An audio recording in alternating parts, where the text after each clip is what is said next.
right, we're gonna go over the instructions for the micro educator. The way you turn on the collar, there is a red dot on the collar and there's a red dot on the side of the remote. You're gonna make those two touch and then you'll see this green light turn on. That green light means it's on. Wait for it to flash. If it flashes green, that means it's charged. If it flashes yellow, orange, or red without you pressing any buttons, that means it needs charging. The charger will be in the box and we'll go over that in a second. The remote turns on and off separately from the from the collar. The remote has an on and off button on the back, right there, it says on and off. You're gonna press and hold that button until you see off, or press and hold it until you see on. Same as like the collar, if this is flashing green after you turn it on, that means it's charged.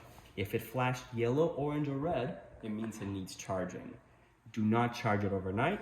It only takes 1 to 2 hours to fully charge. If you charge it overnight, over time, the battery will not last.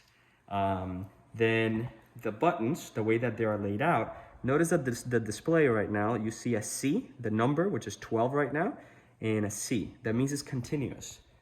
The black button is continuous at the level display, and this is the black S for stimulation, or I guess shock.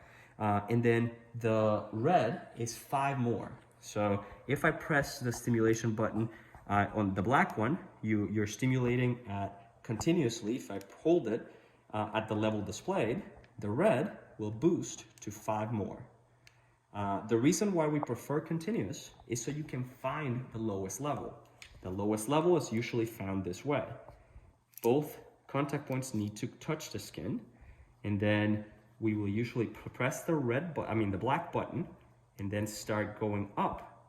And the dial is right here on top, and it moves to the right to 100, and then to the left to 0. So I'm gonna press and hold the black button and start rotating the dial until I feel the lowest level. And right now, my lowest level is around 12.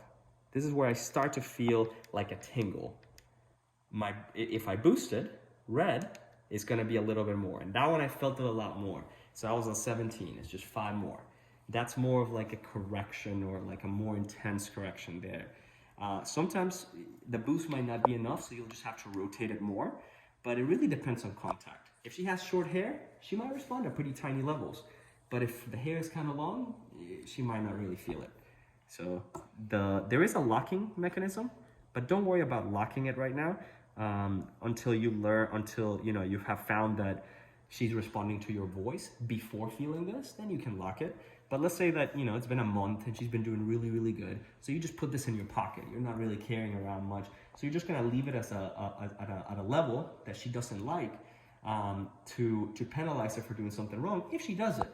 So you don't wanna do this. You don't wanna put her in your pocket and by accident rotate it to 37 when you meant to do 15. So to prevent that, you can lock it. And the locking way is, let's say that I want to lock it at 16. I can press and hold on the dial, press down and hold, and that locks it. And then now it doesn't change. And to unlock it, press and hold, that unlocks it. Yep. So that's basically it. There's a mode button here, but you're not going to worry about it unless you see something else besides the C there. And this is a vibration button, but we don't use the vibration for training just because it makes them more dependent on the collar. It works, but we want the warning to be our voice. We want her when we go, I'm like, don't do that. She goes, okay, I'll stop. Not her wait for a vibration. Because if she waits for a vibration, then when you don't have this on, she won't listen to you. Yep.